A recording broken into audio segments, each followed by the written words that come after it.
iyi minsi tusigaye tugendana n'Imana isaha imwe masaha abiri, mwanya yo kujya mu materaniro, mwanya turi mu nzu y'Imana, niyo tugaragaza ishusho ry'iki Kristo. Ariko tusohotse cyangwa se mwanya turi mu uyu murwa wa Kigali, niyo tugaragaza ki Kristo.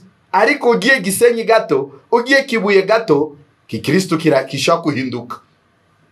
Mundu yateshuka. Ariko si ngombwa duteshuke, tushake buryo bwo kugendana n'Imana mu gihe cyacu tukiri hano ku isi.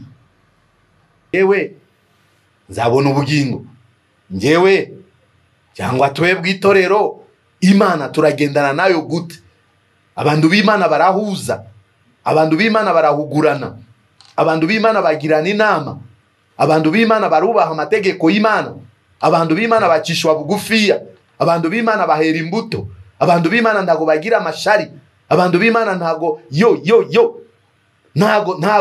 ntago twabagereranya n'abanyamahanga. Yesu atufashe iyi minsi turimo, ibi bihe turimo, mureke tusabe mbaraga zo kugendana n'Imana mu gihe gitoya tusigaje ku isi. Tuhindure imvugo zacu, tuhindure mikorere yacu, tuyihane, tuve mu byaha. Icyaha ntago cyatuma mundu yagendana n'Imana nguko bikwiriye. Icyaha ntago byatuma natwe Bibiliya ituhamirize ko twakoze iki Imana izatwimura cyangwa se tuzabona iyererezo ryiza. Uyu murongo wa 24 navuga kandi Enoke yagendanaga n'Imana ntiyaboneka kuko Imana yaramwimuye. Se munyabyaha bamuhamiriza ko yagendanaga n'Imana. Munyabyaha yabona ubugingo atihanye areka ibyaha bye. Iyi minsi ubona nta bwoba bw'ibyaha. Bandu barabesha mu imizi. Izi telefone z'umugisha y'Imana yahaye abantu. Philadelphia Imana iratsinda. Yesu ashimwe. Yesu wacu nahabwa icyubahiro. Imana yo mu ijuru nishimwe cyane. Nigatera Jose nkuko bisanzwe guturuka muri Philadelphia. Turashimira Imana y'amahoro, Imana igira neza, Imana y'urukundo, Data wa twese, Imana yacu bwite nihabwa icyubahiro. Tubyutse amahoro, tubyutse turi bazima, ntabwo shitani ababyifuza. Niba warambuye amaso bikemera, niba wabyukije umutwe bigakunda, jya yuko ari ubwiza, ari imbaraga z'Imana, ari ubuntu Imana yakugiriye. Ubugome bw'abadayimoni bwo ntabwo bwarangiye, buhora bushaka kwangiza. Shitani nta kintu cyamuzanye ngo n'ukwica no kurimbura, ariko turashima Imana ko iri hejuru izo mbaraga zose. Reka dutangire dusenga twiragiza Imana. Mana Data wa twese, Mana nyiribihe, Mana nyirubutware, Mana ikomeye, Mana ishobora byose, tugushimiye igitondo cyiza. Ni igitondo waturemeye kugira ngo tunezerwe, twishime. Tugushimiye ko watandukanije umucyo n'umwijima. Nta mwana w'umuntu wabishobora, nta muhanga wabikora. Yuvuze buraba, wategeka bigakomera. Mu izina rya Yesu, ijambo ryari ryatubwiye yuko wateje umwijima muri Egiputa ngo ahantu hose hakabudika. Izo ni imbaraga z'amaboko yawe ziri hejuru y'abanyabwenge. Izo ni imbaraga Mana, turabigushimiye rero. Ubwo buntu n'imbabazi utugirira ugatandukanya umucyo n'umwijima, tugushimiye ubwo buntu. Twongeye kugaruka imbere yawe kubwira ijambo ryawe waduhaye, wadushyize ku mutima. Dusengera abantu bose badukurikirana, dusengera abantu bose bahagaze kuri uyu murongo bateze amatwi. Turabasengeye kugira ngo ukuboko kwiza kw'Imana kubabeho, buri muntu wese akubone. Duheje imbaraga z'abarozi n'abakonikoni, ibitavuga Imana byose turabikumiriye. Imbaraga z'Imana zitwika imyuka mibi y'abakonikoni, imbaraga zose mbi turazikumiriye. Amaraso ya Kristo yeza ikirere, yeza ubutaka, mwuka w'Imana ganze mu mitima y'abantu. Urakoze Mana. Dusengeye abantu bose badukurikiranye, dusengeye umukozi wawe ugiye kutubwiriza. Si ubwa mbere umukoresha, uhagararane nawe kurushaho. Dusengeye gahunda zose, Mana uhabwe icyubahiro. Niwe turaritse, niwe twiringiye, kuko ijambo ryari riri bukiza abarwayi, abashonje bagahaga. Buri muntu wese ukamurikira. Ijambo ryawe n'urumuri rijya rimurika Mana, buri muntu wese aguhanze amaso akubone. Urakoze kubikoze mu izina rya Yesu, amen. Rero tugiye kwakira umukozi w'Imana, ariko tunabakira mwese abadukurikirana inshuti zacu, tubanje kubakira tubiyegereza kugira ngo mugubwe neza. Iri jambo rikiza abarwayi, rihumura impumyi, iri jambo riruhura abarushye, abafite imitima inaniwe icogoye, abarushye abaremerewe, iri jambo ribaruhure. Jambo ry'Imana ni inkota y'amujyi abiri, rirakiza. Uyiryiringire ni ukuri urabona igisubizo cy'Imana. Rero twakira umukozi w'Imana anabasuhuza, Pasiteri Serugendo Dismas, tumuhaye ikaze. Karibu. Turabashuje bene data, Imana ibaho umugisha. Tunejejwe n'Imana iki gitondo cyiza, yongeye kutuha umwanya mwiza wo kuganira ku bw'ubutumwa bwiza bw'umwami wacu Yesu Kristo. Iminsi turimo ni iminsi yo kugira ubwenge, ni iminsi yo gushaka Imana mu kuri no mu mwuka, ni iminsi yo kwirinda kibi n'igisa nacyo. Tutatinze tugiye gusoma ijambo ry'Imana. Umutwe w'ijambo tugiye kuganira kubw'uyu munsi riratubwira ko gira umwete wo kugendana n'Imana mu buzima bwawe. Ugira umwete wo kugendana n'Imana mu buzima bwawe. Nimba turi ku isi, twizeye ko twaremwe n'Imana, kandi buri muntu Imana yamuhaye igihe cye cyo kuba ku isi. Mu iki gihe cyo kuba ku isi bigeraho bigashira,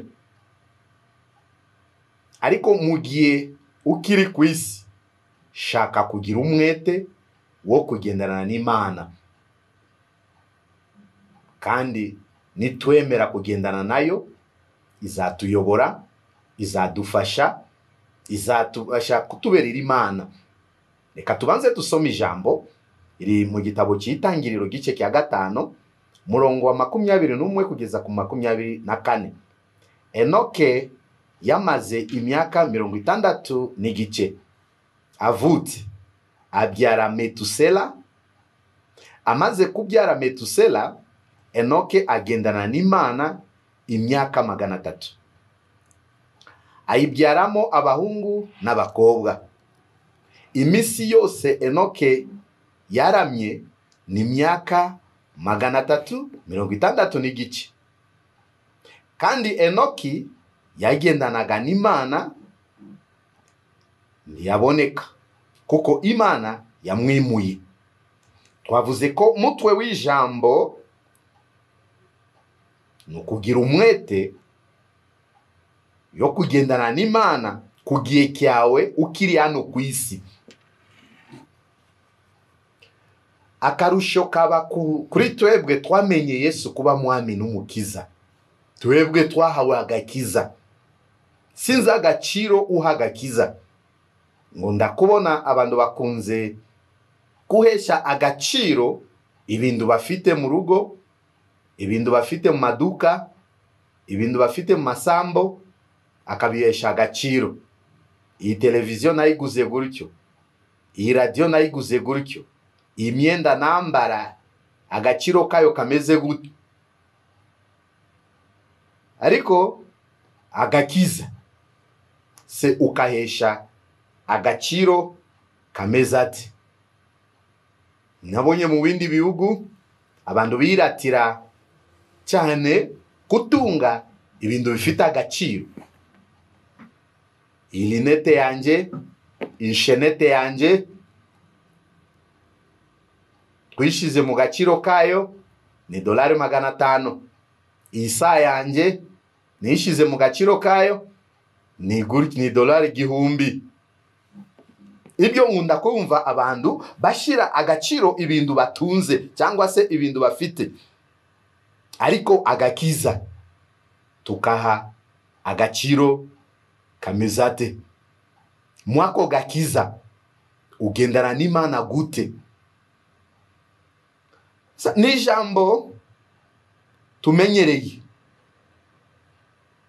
Ariko reka tumve iki umwuka wera dushaka mu imisi.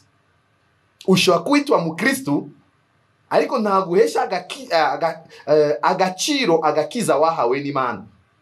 Ushobora no kwitwa mukozi w'Imana ariko ntabwo ubihesha agaciro. Mwanya uhesheje agaciro agakiza, mwanya uhesheje agaciro izina ryo kwitwa mukozi w'Imana, wera imbuto nziza, ubahisha Imana yawe aho ugiye hose.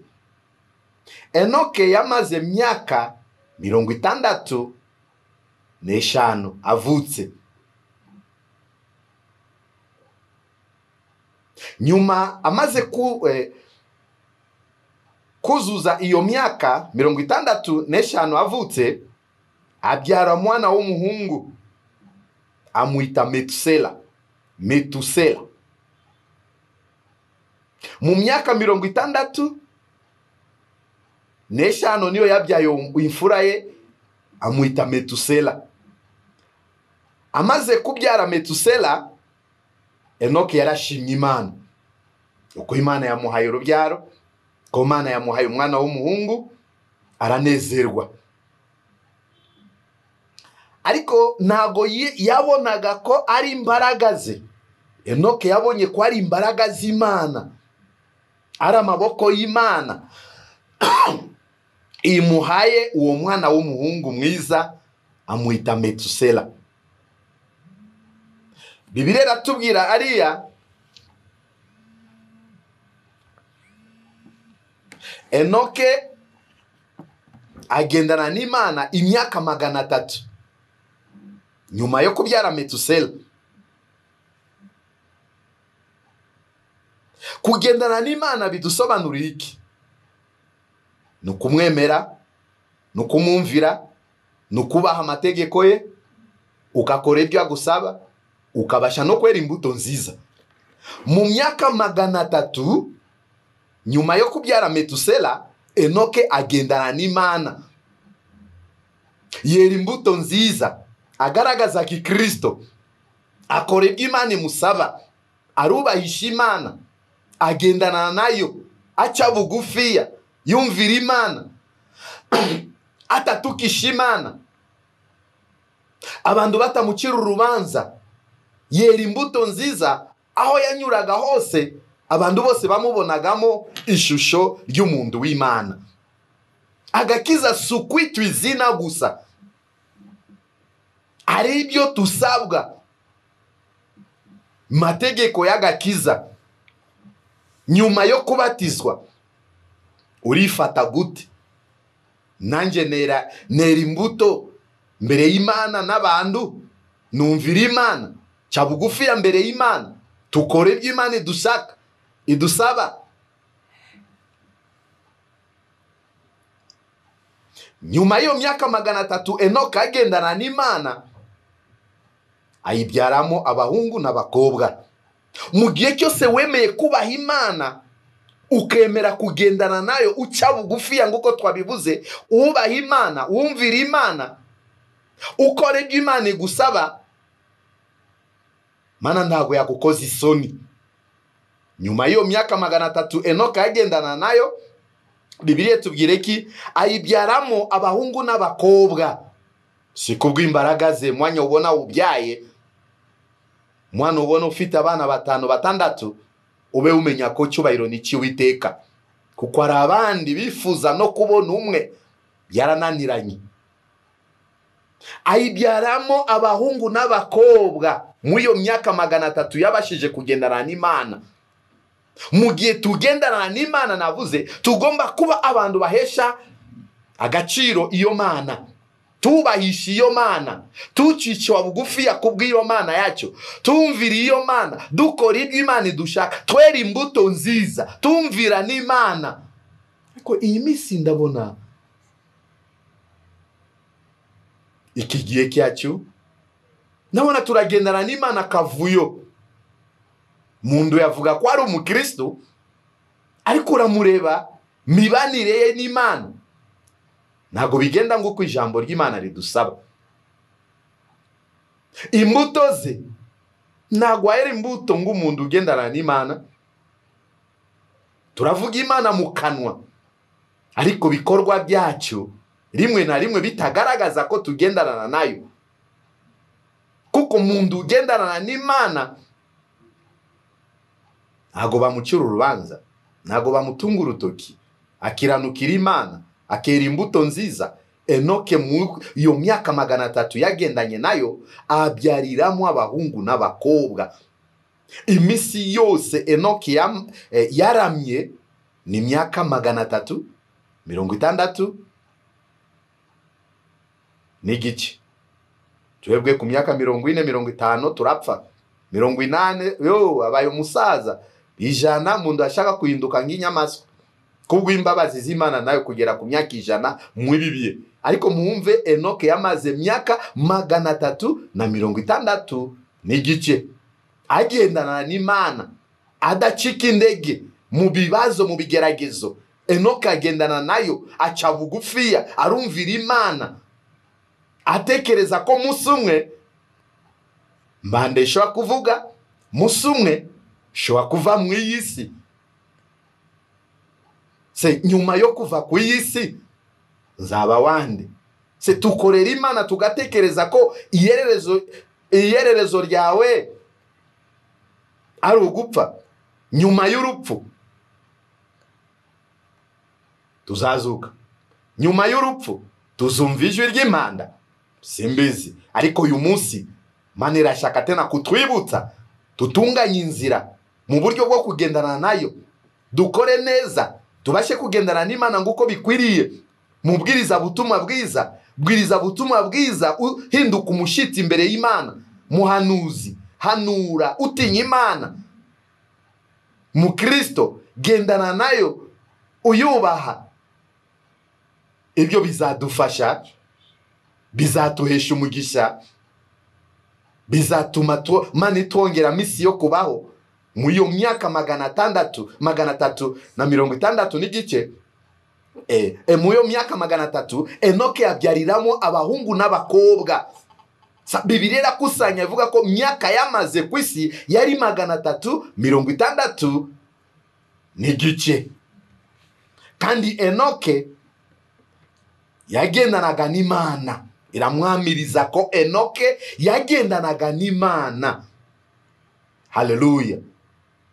Watuha iki gicu, watuha aya mahirwe, watuha uwo mugisha wo kugendana n'Imana.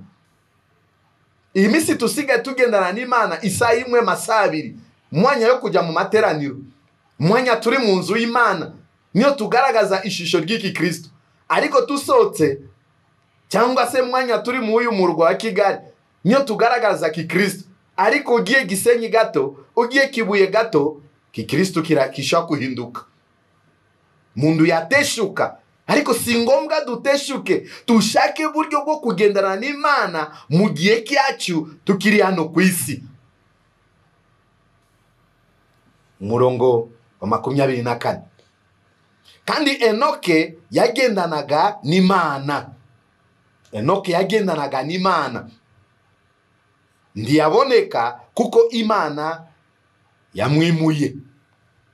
Enoke yagendanaga n'Imana. Ntago yabashije kuboneka umunsi wo gupfa kwe. Enoke ntago yapfuye nkatwe. Ariko Mana yakoze iki? Yaramwimuye. Kubera iki urupfu rwa Enoke n'urwacyo rushobora kuba rwatandukanye. Nuko Enoke yabashije kugendana n'Imana mu icyo gihe cyose yabayeho. Kandi yera imbuto nziza, akora ibyiza, arubahisha Imana, yumvira Imana, akora ibyo Imana imusaba. Ariko ndabona twebwe hagakiza ntago tubasha kuhesha agaciro bitekerezo byacu. Turimo kureba myungu y'isi gusa. Ariko mureke tena bene data tube maso. Ibi biye tushake buryo bwiza bwo kugendana n'Imana mu buzima bwawe. Aho ugiye hose ugaragare nk'umuntu ubona ko Imana iri imbere yanjye, cyangwa se Imana irimo kumbona. Ibyo nakora byose, ibyo navuga byose, Uwiteka arambona kandi Imana yanga icyaha n'igisana nacyo. Twebwe abizera ni ngombwa dukora ibyaha. Yesu atushoboje kandi atugirire neza. Enoke kuko yagendanaga n'Imana ntiyaboneka, kuko Imana yaramwimuye. Haleluya. Navuze ko watuwa iyererezo nguyu muntu w'Imana Enoke. Kandi buryo yagiye dufite ibyiringiro ko azabona iki? Azabona Imana. Tukurikije buryo yagendanye nayo ku isi, nta nuko Imana yaje kumwimura ntiyaboneka, bitugaragariza ko Enoke azabona ubugingo. Se njyewe nzabona ubugingo? Njyewe cyangwa twebwe itorero Imana turagendana nayo gute? Abantu b'Imana barahuza, abantu b'Imana barahugurana, abantu b'Imana bagirana inama, abantu b'Imana barubaha amategeko y'Imana, abantu b'Imana bacishwa bugufiya, abantu b'Imana bahera imbuto, abantu b'Imana ntago bagira amashari, abantu b'Imana ntago ntago twabagereranya n'abanyamahanga. Yesu atufashe iyi minsi urimo, ibi bihe turimo, mureke tusabe mbaraga zo kugendana n'Imana mu gihe gitoya tusigaje ku isi. Tuhindure imvugo zacyo, tuhindure mikorere yacyo, tuyihane, tuve mu byaha. Icyaha ntago cyatuma umuntu yagendana n'Imana nguko bikwiriye. Icyaha ntago byatuma natwe Bibiliya ituhamirize ko twakoze iki? Imana izatwimura cyangwa se tuzabona iyererezo ryiza. Uyu murongo wa 24 navuga kandi Enoke yagendanaga n'Imana ntiyaboneka kuko Imana yaramwimuye. Se munyabyaha bamuhamiriza ko yagendanaga n'Imana. Munyabyaha yabona ubugingo atihanye areka ibyaha bye. Iyi minsi ubona nta bwoba bw'ibyaha. Bandu barabesha mu imizi. Izi telefone z'umugisha y'Imana yahaye abantu barabesheramo, bakoreramo ibyaha byinshi. Kandi ndavuga cyane abantu bizera Imana, abantu bavuga izina ry'Uwiteka. Telefone ntabwo ariyo twakoreramo ibyaha. Mureke dushake mbuto nziza mu buryo bwo kugendana n'Imana. Ibindi tuzabisiga, ariko byatubera byiza natwe Imana ikatwimura tukabona ubugingo. Imana ishimwe kandi habwe icyubahiro. Suko twaje kubacira urubanza, ariko turimo kugirana inama. Abantu basenga, abantu bagiranye amasezerano n'Imana, abantu bamagawe n'Imana, abantu batunzwe rutoki n'Imana. Mureke tuhinduke, tugire umutima wa mutima wari muri Yesu Kristo. Tuwere imbuto. Nimba ari kosa tubabarirane, nimba ari kuvugisha ukuri, vugisha ukuri. Abantu bakucyura urubanza, ariko wavugishije iki? Ukuri mbere y'Imana. Nunezeza abantu, girira abantu inama nziza, kuko nawe Imana izakwishimira. Yesu adufashe kandi Yesu atugirire neza. Reka tusimbuke kuri indi jambo riri hano mu itangiriro gusa. Turashaka kukurikiza urugero rw'abatubanjirije. Myaka itambutse numvise umuririmbi umwe waririmbaga avuga ko nimba twarize ku maguru y'abatubanjirije. Enoke twabasha kwiga byinshi mu buryo Enoke yabanye n'Imana. Twabasha kwiga byinshi mu buryo Aburahamu yagendanye n'Imana. Reka tusome itangiriro gice cya 17 murongo wa 1 kugeza ku wa 2. Aburahamu amaze imyaka 99 avutse. Uwiteka aramubonekera nyuma y'iyo myaka 99. Aramubwira iki? Ninjye Imana ishobora byose, ujye ugendera imbere yanjye kandi utunganye rwose. Nanjye ndasezerana isezerano ryanjye nawe, nzakugwiza cyane. Mana ibonekera nde? Aburahamu. Mu myaka 99 avutse, Uwiteka aramubonekera. Ikintu gikomeye kubonekerwa n'Imana, kandi n'umugisha ukomeye. Ntabwo ari buri muntu wese wapfa kubonekerwa n'Imana. Ntabwo ari buri muntu wese abasha kubona umucyo w'Imana. Nayo ni andi mahirwe kuri twe abizera Imana. Nyuma y'iyo myaka 99 avutse, Uwiteka aramubonekera Aburahamu. Mana iramubwira iki? Ninjye Mana ishobora byose. Yemwe abizerwa, yemwe abakorera Imana, twizera ko Imana dusenga ariyo Mana ishobora byose. Usanga nayo turayivuga ariko ntabwo tuyizi, turayikorera ariko ntabwo twizeye. Ariko hano Mana ishaka kuyigaragaza mbere ya Aburahamu. Ninjye Imana ishobora byose. Mu bibazo ufite, menya ko Imana ishobora byose. Mu myaka umaze ku isi, menya ko Imana ishobora byose. Ndugacumuzwe n'imyaka umaranye nayo n'ibibazo. Imana ishobora byose ikubonekeye, byose byahinduka. Umwizere, kiranuka, gendana nayo nguko bikwiriye. Tumva inama Mana igiriye Aburahamu kuwo mwanya. Imubwiye ko ninjye Mana ishobora byose. Ujye ugendera imbere yanjye, ujye ugendera imbere yanjye. Mana igirira Aburahamu nama, ujye ugendera imbere yanjye kuko ari njye Imana ishobora byose, kandi utunganye rwose. Yemwe abakozi b'Imana, yemwe abizera Kristo, yemwe abafite impano, ni Imana Mana dukorera, niyo Mana ishobora byose. Tuza rindira isaha y'Imana, ntukirwanirire, ntukabeshe, ntukishakira inzira. Mana yawe ishobora byose, ibikunaniye Mana irabishoboye. Haleluya. Uwiteka ahabwe icyubahiro. Ubwo abantu benshi barihebye, abantu benshi barimo kubona ko ubuzima bwabo burarangiriye, ariko aracyari ibyiringiro. Nuko twahomba, nuko akazi kahagarika, nuko izuba rimeze nabi, ariko aracyari ibyiringiro kubasenga Imana, kuko Imana ni Imana ishobora byose. Ujye ugendera imbere yanjye. Wowe mu bibazo byawe ushake gusa buryo bwo kugenda mbere y'Imana, kandi utunganye rwose. Yemwe abakobwa mu murimo w'Imana, Imana ishobora byose. Rubyiruko mbere y'Imana ishobora byose.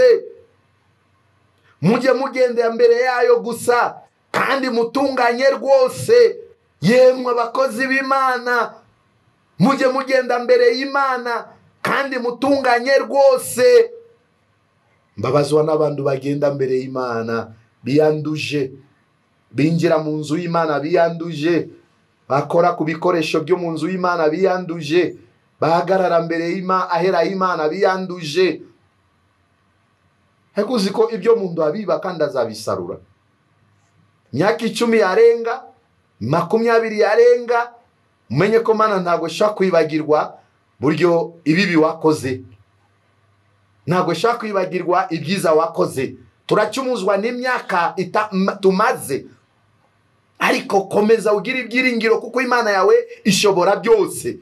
Ujye ugenda mbere yayo gusa kandi utunganye. Yemwe abafiancé mwakundanye, mushake kugenda mbere y'Imana mutunganye, nawe zabakorera ubukwe bwiza. Ugendana n'Imana agomba gutunganya ku gato na kanini. Nize ko isi yose abantu bose bamaze kumenya ukuri kw'ijambo ry'Imana, ukuri ku mugambi w'Imana, ibyo Mana yanga, ibyo Mana ikunda. Asa tugomba gushaka no kurwana mu buryo bwose mu gihe tukiri ku isi, tubashe kugendera n'Imana mu buryo butunganye. Uko Imana ari Imana ishobora byose, bibazo dufite bisubizo byayo twabibonera mu maboko y'Uwiteka. Bwenge yakuhaye nduki ukiratira abandi, ingufu yakuhaye ndukiratira abandi, genda mbere yayo utunganye, nawe Imana izakora iki? Izakwishimira. Murongo wa 2, nanjye ibwira Aburahamu, ni nje Imana ishobora byose, ujye ugendera mbere yanjye kandi utunganye rwose. Nanjye ndasezerana isezerano ryanjye nawe, nzakugwiza cyane. Mu gihe cyose mundu ugendana n'Imana utunganye, kuko ari yo ushobora byose, nayo izagirana nawe isezerano. Izagirana nawe isezerano. Hano Mana ihaye Aburahamu ayo magambo, nanjye ndasezerana isezerano ryanjye nawe, nzakugwiza cyane. Impamvu turimo gucika indege mu y'imisi, impamvu turimo kwiheba twebwe abasenga, nuko tutashaka kugendana n'Imana mu buryo butunganye. Ariko umuntu wese ukiranukiye Imana, izagirana nawe isezerano rye, izashyira isezerano rye ku muntu wayo, kandi izakugwiza cyane. Bwana Yesu asifiwe. Niki gituma tutabona butabazi bw'Imana? Niki gituma tutabona umugisha w'Imana? Tugomba kwisuzuma mu ibi bihe, turebe buryo mibanire yacu n'Imana, buryo tugendana nayo. Mana yacu ishobora byose. Nitugendana nayo mu buryo butunganye, nayo izagirana natwe amasezerano, kandi izatugwiza rwose. Turirimbaga korasi avuga ko ikura gucavu ikicaza n'ibikomangoma. Ariko icyatuma idukura gucavu itwicaze n'ibikomangoma, ni ukugendana nayo mu buryo butunganye. Reka kubesha. Navuze icyaha cyo kubesha kimaze gufata mwanya munini mu mitima y'abantu bizera Imana. Kubesha bisiga bigera no kuza kubeshera ahera Imana, kuza kubeshera mbere y'abatambi. Muzi ko biriya byari kirazira, cyangwa ni kirazira mbere y'Imana kubesha. Natwe abakozi b'Imana kubesha mbere y'Imana ni kirazira. Kubesha abakristo kirazira.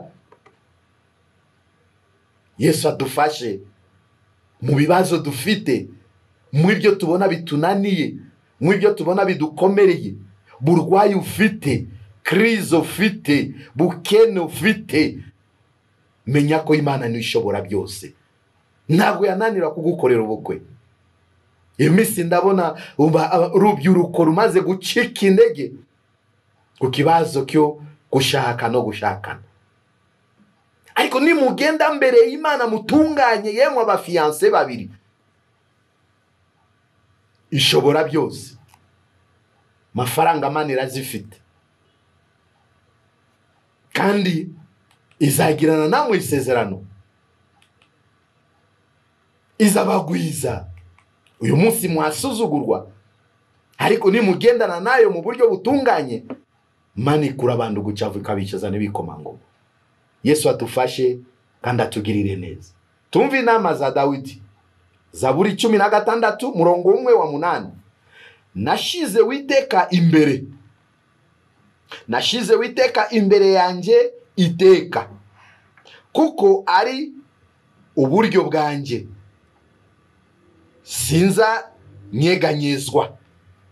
Yewe mundu ugendana n'Imana, mundu wizera Imana, tumvizi inama Dawidi nawe yatugiriye. Nashize Uwiteka imbere. Mundu wese ushize Imana imbere ye, ntabwo yacumura ku Mana, arinda buzima bwejejwe. Tufaranga tw'amafuti turimo gutuma turacumuzwa natwo, kuko nabuze ibihumbi 10 ngatakaza byiringiro, kuko nyene ibihumbi 20 ntabyo mfite, nkabona ko Mana itabishoboye. Ariko tumvise kundu yabwiye Aburahamu hano, ninjye Mana ishobora byose, ujye ugenda imbere yanjye kandi utunganye rwose. Dawidi aravuga iki? Nashize Uwiteka imbere, nanjye iteka. Nashize Uwiteka imbere yanjye iteka, kuko ari uburyo bwanjye. Mu gihe cyose ushize Imana imbere yawe, mukiranutsi agenda azi ko Imana iri mu buryo bwe. Kandi mu gihe Imana iri mu buryo bwacu, ibyose byaguruka Mana iratuneshereza. Ibyo twifuza byose Mana irabikora, kuko ari Imana ishobora byose. Sinza nyeganyezwa, kuko nashize Uwiteka imbere yanjye, sinza nyeganyezwa. Nuko Dawidi atugirira inama. Kugendana n'Imana n'ubundi ubwenge. Ntabwo twagendana n'Imana nkuko twishakiye.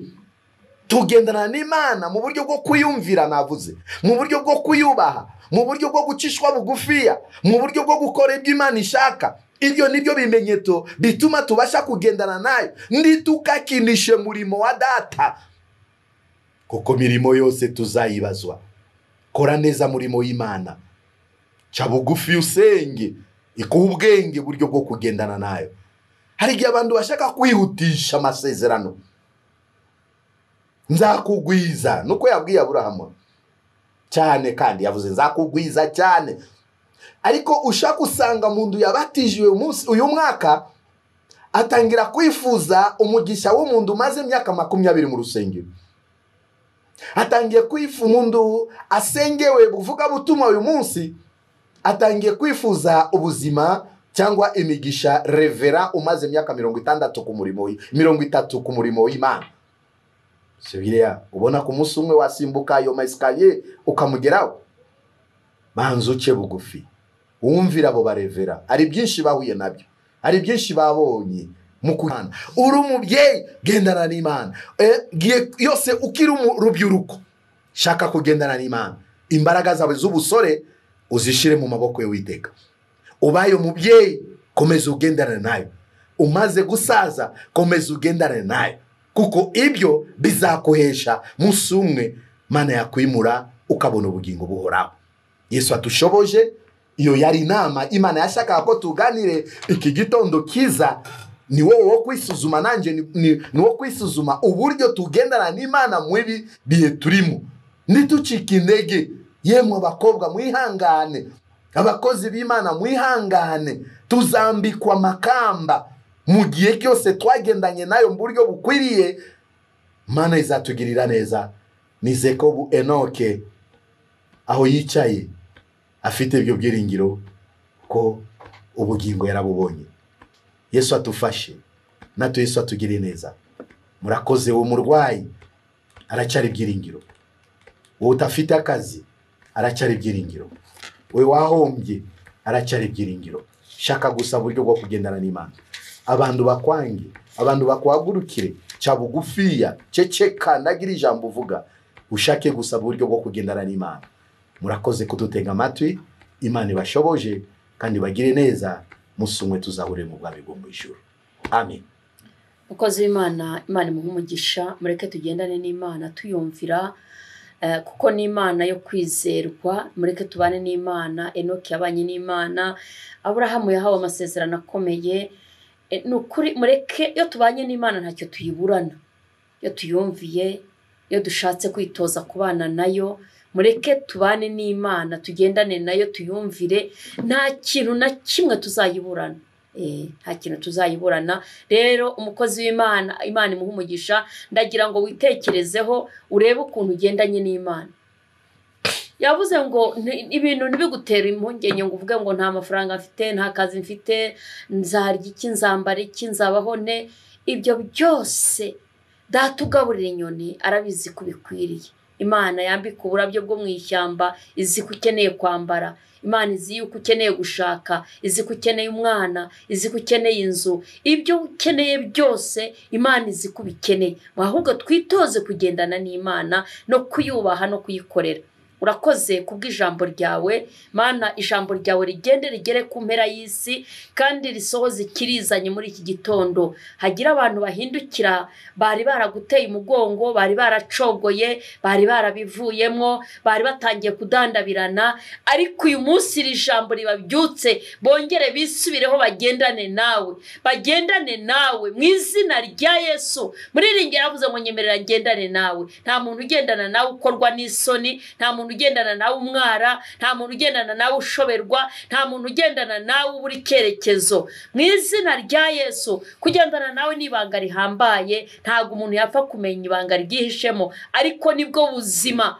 Shoboza ubwoko bwawe abadukurikiranye. Hari abamaze kunanirwa, hari abamaze gucogora, hari abajarajaza umutima ngo mbese nzabaho nte, nzaharya iki, nzambara iki, ariko ibyo byose uzi ko tubikwiriye. Urakoze Mana, ruhura abarushye, bashonje bagaburire, barwayi bakize. Mana, buri muntu wese umukozeho ikiganza, bakobwa bakeneye abafasha, bakeneye ingo, bakeneye kubaka. Dore uyu munsi ni weekend, hari amakwa ari gutaha, hari n'abandi bategereje bari ku musozi. Abo bose ububakire, uramburire ikiganza abantu, ineza y'Imana igaragare ku bantu bawe mu izina rya Yesu Kristo mu Nazareti. Uruhura abantu barwaye indwara zikomeye, indwara z'ibyorezo, za zindi abaganga bajya batubwira ngo ntabwo iyi ngiyi izakira, kuko birashoboka, ariko imbere yawe byose birashoboka. Nta ndwara udakiza mu izina rya Yesu Kristo wanesheje igorogota.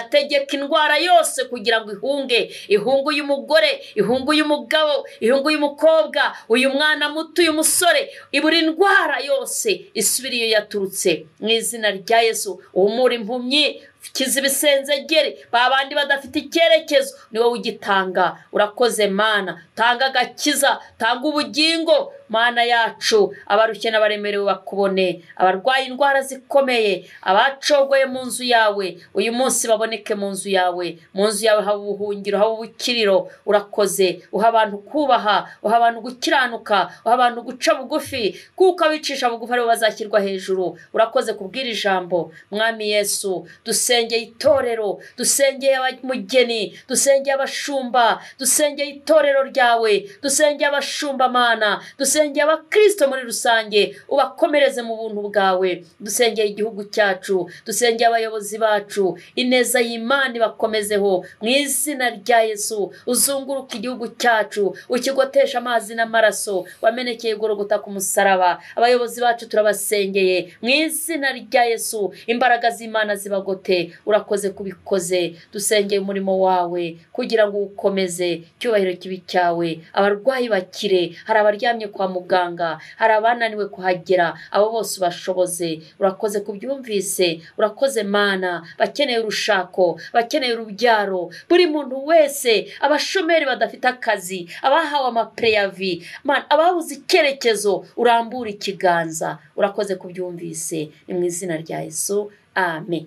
Imana ibishimire, Imana yacu ibagirire neza kandi bishimire. Reka tubahe telefone tuze kubasengera. Narabwiye ngo izira message mutwandikira tuba twazisomye, tuba twabisengeye, gusa ntabwo twabasha gusubiza buri umwe kuri umwe, ariko izo nshingano turazikora. Hari n'abatubwira ko hari Imana yakoze, nabyo tubishimiye Imana Data. Reka rero tubahe telefone, ubashije guhamagara ni byiza, ariko wanditse message nabyo ni byiza. Ni 07 8 50 98 944 07 8 50 98 944 nanone, na 07 2 74 34 94 93 rimwe, 07 2 74 34 93 rimwe.